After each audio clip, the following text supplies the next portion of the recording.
Hello students, कैसे हैं आप सब लोग। उम्मीद करती हूँ सब अच्छे होंगे और स्वस्थ होंगे। मैं Meena Rana ICT virtual class में आपका स्वागत करती हूँ। स्टूडेंट्स, हम पढ़ रहे हैं क्लास 7 की हिंदी में आज हम कारक पढ़ेंगे और कारक के भेद यहाँ हम पढ़ेंगे। कारक हमको इससे पहले पढ़ चुके हैं और आज हम रिवाइज करेंगे। तो चलिए चलते हैं स्मार्ट बोर्ड पर। चलिए, तो हिंदी व्याकरण में इससे पहले आपने वाक्य पढ़ा, वाक्य को कैसे परिवर्तित किया जाता है ये आपने पढ़ा। वाक्य के कौन कौन से भेद हैं, किस किस आधार पर वाक्य के भेद हैं, ये हमने पढ़े। तो आइए आज हम कारक की बात करते हैं। कारक क्या होता है सबसे पहले ये जान लेते हैं। तो संज्ञा या सर्वनाम के जिस रूप से उसका संबंध संज्ञा या सर्वनाम के जिस रूप से उसका संबंध वाक्य के अन्य शब्दों से या क्रिया से जाना जाता है उसे कारक कहते हैं, उसे कहा जाता है कारक। ठीक है,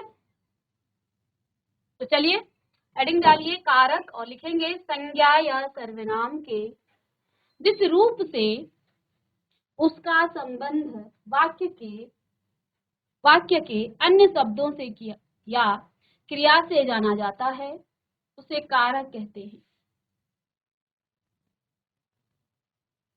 कारकों को बताने वाले जो संज्ञा या सर्वनाम शब्दों के साथ लगाए जाते हैं उन्हें विभक्ति या परसर्ग कहते हैं। जैसे अब यहाँ कुछ वाक्य लिखे गए हैं, अब यहाँ हमने कारक नहीं लगाए हैं, तो कारक के बिना यहाँ पर आपको वाक्य और संज्ञा या सर्वनाम के साथ उसका कोई संबंध या जो अन्य क्रिया या अन्य पद हैं, अन्य शब्द हैं, उसके साथ आपको संबंध जो है पता नहीं चलेगा। जैसे श्री राम युद्ध किया, इस वाक्य में आपको पता ही नहीं चल रहा है क्या हो रहा है। श्री राम युद्ध किया गलत, उन्होंने रावण मारा, श्री राम रावण तीर मारा, उन्होंने धर्म रक्षा रावण मारा। तो इनमें हमने कारक का प्रयोग नहीं किया है। अब देखिए कारक के प्रयोग से क्या होता है। जैसे यहाँ पर आप देखेंगे श्री राम ने युद्ध किया, तो श्री राम युद्ध किया और श्री राम ने युद्ध किया, इस ने श्री राम और इस क्रिया को आपस में संबंधित किया है। इस ने श्री राम और युद्ध किया आपका क्रिया है, तो क्रिया के साथ यहाँ संज्ञा को संबंध का जो है संबंध बताया गया है। किसने किया युद्ध? श्री राम ने किया है। ठीक है, तो श्री राम ने युद्ध किया। दूसरा था उन्होंने रावण मारा, उन्होंने रावण को मारा, उन्होंने रावण को मारा, उन्होंने रावण को मारा। चलिए, तो यहाँ आप देख पा रहे हैं उन्होंने किसको मारा? रावण को मारा। किसको मारा? रावण को मारा। ठीक है, तो यहाँ पर संबंध कौन बता रहा है? किसको मारा? रावण को मारा। तो ये जो है आपका क्या है? आपका कारक है, कारक चिन्ह है। श्री राम ने रावण को तीर से मारा, तो यहाँ कुछ चिन्ह है, ने, को और से। ये तीन यहाँ पर क्या है? चिन्ह है। ठीक है, ने, को और से, और ये आपके विभक्ति चिन्ह है कारकों के, कारक के विभक्ति चिन्ह।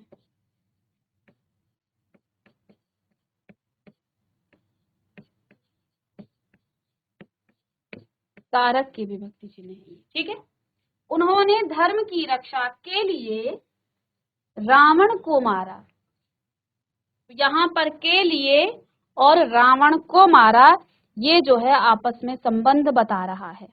चलिएगा लिखिए,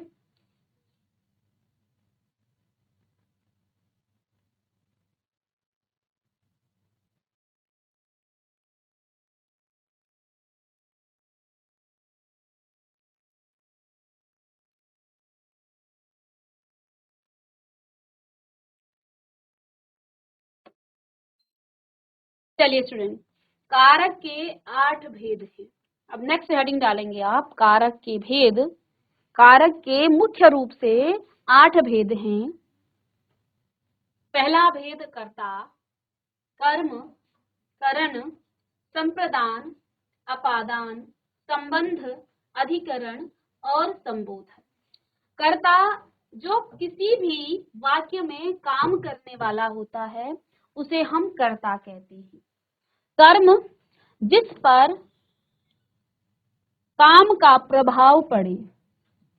जब हम कोई काम करते हैं तो उस काम का प्रभाव या तो कर्ता पर पड़ता है या किसी अन्य पर पड़ता है। तो वो जो अन्य होता है उसे हम कर्म कहते हैं। उसे क्या कहते हैं? कर्म कहते हैं। करण से या द्वारा, जिसके द्वारा कर्ता काम करे उसे हम क्या कहते हैं? करण। साधन भी इसको कहा जाता है, जिसके द्वारा आप काम करते हो। आप या कर्ता कोई भी हो सकता है। संप्रदान को के लिए, जिसके लिए क्रिया की जाए। संप्रदान को के लिए, जिसके लिए क्रिया की जाए उसे संप्रदान कहा जाता है। अपादान से, देखिए इसका चिन्ह भी से और यहाँ अपादान का चिन्ह भी से। तो यहाँ से का मतलब है अलग होना। से का अर्थ है अलग होना, जिससे अलगाव हो वह आपका अपादान कारक कहलाता है। संबंध का, की, के, ना, नी, ने, रा, री, रे। ठीक है। अधिकरण में, पर, जो आधार होता है क्रिया का आधार उसे हम अधिकरण कहते हैं। ठीक है। और 8वां यहाँ पर संबोधन आता है। संबोधन जिसमें हम क्या करते हैं? संबोधन करते हैं, किसी को पुकारना, किसी को पुकारना, किसी को बुलाना, ये संबोधन। और संबोधन के चिन्ह हैं हे, अरे, अजी। हे, अरे, अजी।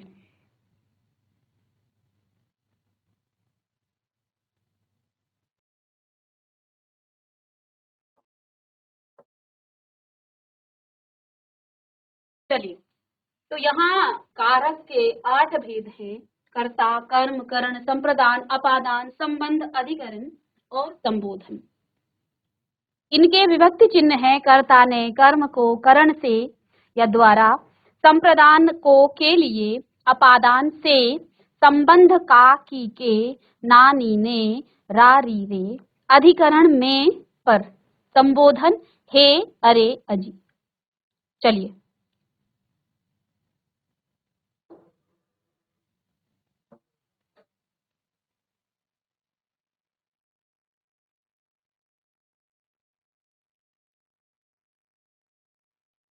चलिए कर्ता कारक किसे कहते हैं इसके बारे में जान लेते हैं।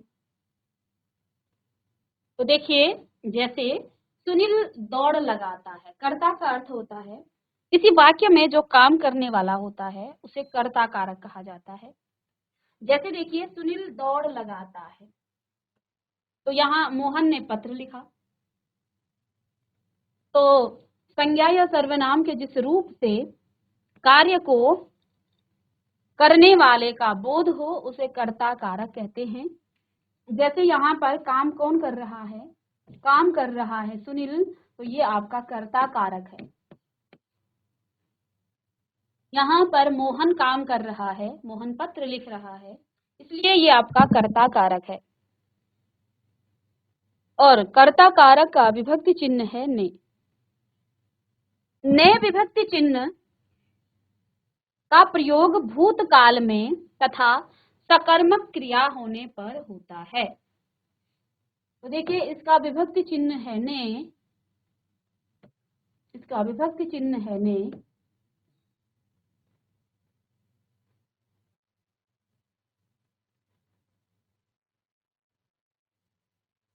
और यहाँ पर क्या कहा गया है कि ने विभक्ति चिन्ह का प्रयोग या तो भूतकाल में और साथ में सकर्मक क्रिया होने पर। सकर्मक का अर्थ होता है जिसमें कर्म भी हो। एक सकर्मक क्रिया होती है और एक अकर्मक। सकर्मक क्रिया सकर्मक और अकर्मक क्रिया किसे कहते हैं ये हम जान लेते हैं।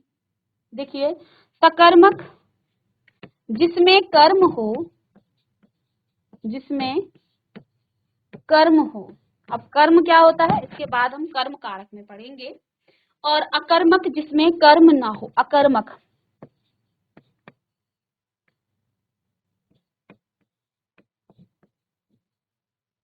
जिसमें कर्म ना हो। सकर्मक जिसमें कर्म हो और अकर्मक जिसमें कर्म ना हो। तो जब आप किसी कार्य को करते हैं, उस कार्य का प्रभाव, उस क्रिया का प्रभाव सीधे कर्ता पर पड़ता है और कर्ता के सिवा किसी और पर नहीं पड़ता है, उसे अकर्मक क्रिया कहते हैं। क्योंकि यहाँ पर आपका क्रिया का प्रभाव सीधे सीधे किस पर पड़ रहा है, कर्ता पर पड़ रहा है। और जब कार्य का प्रभाव कर्ता के अलावा कर्म पर पड़े, किसी अन्य पर पड़े, तो वहां आपका सकर्मक होता है। इन दो उदाहरण में ही हम देख लेते हैं। जैसे यहाँ पर आप देखिए, सुनील दौड़ लगाता है, ये वाक्य है सुनील दौड़ लगाता है। तो क्रिया क्या हो रही है, दौड़ लगाता है, ये आपकी क्या है, क्रिया है। अब बच्चों इस क्रिया का प्रभाव किस पर पड़ेगा, सुनील पर पड़ेगा। क्या सुनील के अलावा किसी और पर भी पड़ेगा, यहाँ पर तो कुछ और है ही नहीं, तो कैसे पड़ेगा। तो यहाँ क्रिया का प्रभाव सीधे कर्ता पर पड़ा, कर्ता यानी जो काम कर रहा है उस पर पड़ा। ठीक है। दूसरा वाक्य है, मोहन ने पत्र लिखा। तो पत्र लिखा आपका क्या है, क्रिया है, ये आपकी क्रिया है। अच्छा, यहाँ पर पत्र लिखा नहीं, सिर्फ क्रिया की हम बात कर रहे हैं ना, तो लिखा ये आपकी क्रिया है। किसने लिखा, मोहन ने लिखा। क्या लिखा, पत्र लिखा। तो इस लिखने का प्रभाव एक तो मोहन पर पड़ा, लेकिन कर्म किस पर कर रहा है, वो काम किस पर हो रहा है, काम हो रहा है पत्र पर। तो पत्र लिखा जाएगा तो इसका प्रभाव पत्र पर पड़ेगा। ठीक है। तो यहां पर आपका कर्म है, कर्म है क्योंकि क्रिया का प्रभाव कर्ता के अलावा किसी अन्य पर भी पड़ रहा है। ठीक है। तो इसलिए यहाँ पर आपका कर्म है, इसको हम सकर्मक क्रिया कहेंगे, सकर्मक। और इसे हम अकर्मक क्रिया कहेंगे क्योंकि यहाँ पर ना तो कर्म की आवश्यकता है और कर्ता ही काम कर रहा है और उसी पर काम का प्रभाव पड़ रहा है। तो क्या कहा, इसका जो विभक्ति चिन्ह है वो ने है, ने। अब ने विभक्ति चिन्ह का प्रयोग एक तो भूतकाल में होता है और दूसरा उसमें सकर्मक क्रिया होनी चाहिए, दूसरा उसमें सकर्मक क्रिया होनी चाहिए, है ना। क्या होनी चाहिए, सकर्मक क्रिया। ठीक है। तो इसमें देखिए, इसमें आपका विभक्ति चिन्ह नहीं है।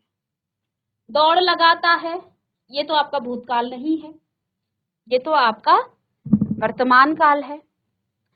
मोहन ने पत्र लिखा, एक तो ये भूतकाल है, दूसरा ये सकर्मक है, इसलिए यहाँ पर ने विभक्ति चिन्ह यहाँ पर लगा है बच्चों, इसीलिए इसमें ने विभक्ति चिन्ह लगा है। ठीक है, चलिएगा तो लिख लीजिएगा इसे, यदि आप समझ गए हैं तो इसको आप आगे यहाँ से कर सकते हैं। चलिए, तो इतना आप नोट कीजिए, इतना लिखेंगे।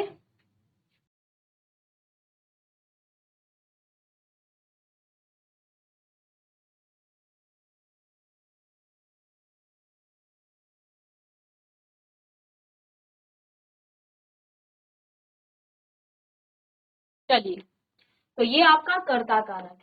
अब नेक्स्ट इसके बाद कर्म कारक क्या होता है। नेक्स्ट कर्म कारक लिखिएगा, कर्म कारक। तो यहाँ कुछ वाक्य दिए गए हैं। राम ने रावण को मारा, जिस शब्द पर, देखिए जो आपका कर्म कारक है अभी इससे पहले भी हमने आपको बताया कि जब क्रिया का प्रभाव कर्ता के अलावा किसी अन्य पर पड़े वह आपका कर्म कहलाता है। जिस शब्द पर क्रिया के कार्य का प्रभाव पड़े उसे हम कर्म कारक कहते हैं। कर्म कारक की जो विभक्ति चिन्ह है वो विभक्ति है को है। कर्म की पहचान के लिए क्रिया के साथ क्या अथवा किसको शब्द लगाकर प्रश्न करते हैं। तो यहाँ आपको यदि कर्म पहचानना हो तो आप दो प्रश्न लगाएंगे, क्या और किसको, क्या और किसको, ठीक है, लगाकर प्रश्न करते हैं। जैसे राम ने रावण को मारा, किसको मारा, रावण को मारा। उत्तर, किसको मारा, रावण को मारा। तो देखिए यहाँ पर करता है आपका राम, राम करता है, क्रिया मारा है, किसको मारा, रावण को मारा, यानी इस क्रिया का प्रभाव रावण पर पड़ेगा। राम पर तो पड़ेगा लेकिन राम से ज्यादा यहाँ प्रभाव रावण पर पड़ेगा, ठीक है। किसको मारा, रावण को मारा, तो इसलिए रावण आपका क्या है, कर्म है। क्या है, कर्म है। निशा दूध पीती है, तो निशा तो आपकी कर्ता हो गई, निशा तो आपकी कर्ता हो गई, पीती है ये आपका क्रिया हो गया, और दूध आपका क्या है, दूध है आपका क्या, कर्म। क्या पीती है, दूध पीती है, क्या पीती है, दूध पीती है। चलिएगा,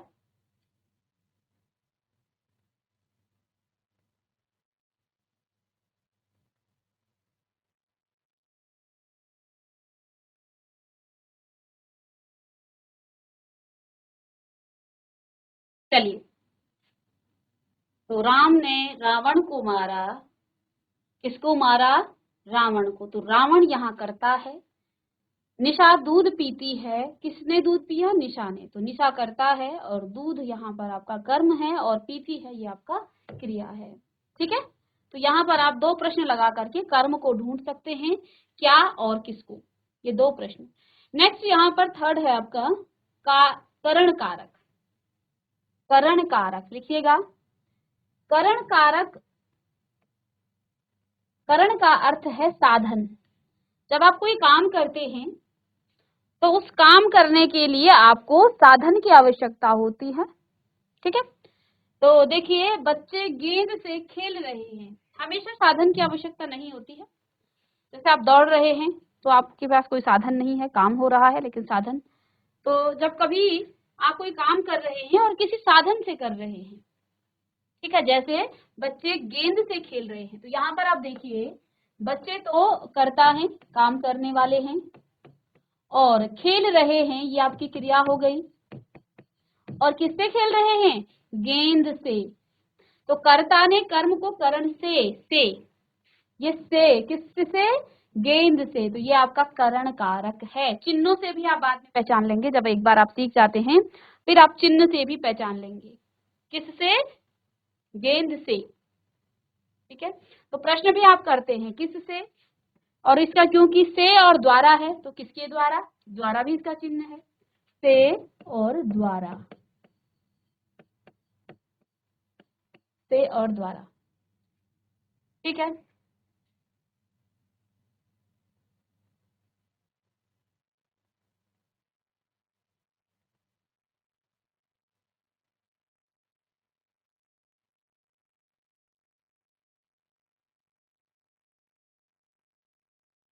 तो आप जब इस तरह के प्रश्न लगाएंगे ना, किससे, किसके द्वारा, किसके साथ, लगाकर प्रश्न करने पर जो उत्तर प्राप्त होगा वही करण कारक होगा, वही करण कारक होगा, ठीक है। चलिएगा लिखिए, करण कारक। तो करण का अर्थ होता है साधन। जैसे बच्चे गेंद खेल रहे हैं, तो इसमें आपका करण क्या है, गेंद है, साधन क्या है, गेंद है,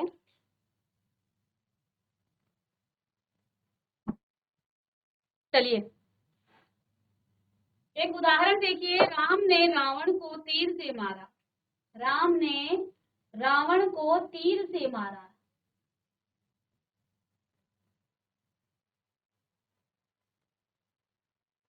तो किससे मारा? तीर से मारा। राम ने रावण को तीर से मारा। किससे मारा? तीर से मारा। करण कारक। यहाँ पर साधन क्या है? तीर है। काम करने का साधन तीर है। क्रिया हुई है मारने का। किसने मारा? कर्ता राम हो गया। और क्योंकि राम ने रावण को तीर से मारा। तीर से, तीर के पीछे से चिन्ह लगा है। ये आपका साधन है, करण है। चिन्ह भी से है, ये द्वारा है। यहाँ पर किससे मारा? तीर से। ये आपका क्या हो जाएगा? करण कारक। तो बच्चों आज की क्लास में आपने कारक के 8 भेद पढ़े और आपने कर्ता कारक, कर्म कारक और करण कारक के बारे में पढ़ा। कारक के 8 भेद होते हैं: कर्ता, कर्म, करण, संप्रदान, अपादान, संबंध, अधिकरण और संबोधन। ये 8 भेद हैं किसके? कारक के। और इनके चिन्ह हैं: कर्ता ने कर्म को करण से या के द्वारा, संप्रदान को के लिए, अपादान से अलगाव होने के लिए, अलग होने के लिए, संबंध काकी के रारीरे जिससे संबंध बताया जाता है, अधिकरण में यानी कि जो आधार होता है क्रिया करने का, जो आधार होता है। जैसे हमने कहा पक्षी पेड़ पर बैठे हैं, तो कहाँ बैठे हैं? पेड़ पर बैठे हैं। पक्षियों के बैठने का आधार क्या है? पेड़ है। तो ये आधार हो जाता है अधिकरण में और पर। संबोधन, हे, अरे, अजी, जहां हम किसी को पुकारते हैं, किसी को बुलाते हैं, तो वो आपका संबोधन कहलाता है। ठीक है, चलिए गाइस को नोट करेंगे और आज की क्लास में आपने कर्ता कारक, कर्म कारक और करण कारक के बारे में पढ़ा। ठीक है, तो इसको भी आप नोट कीजिएगा। चलिए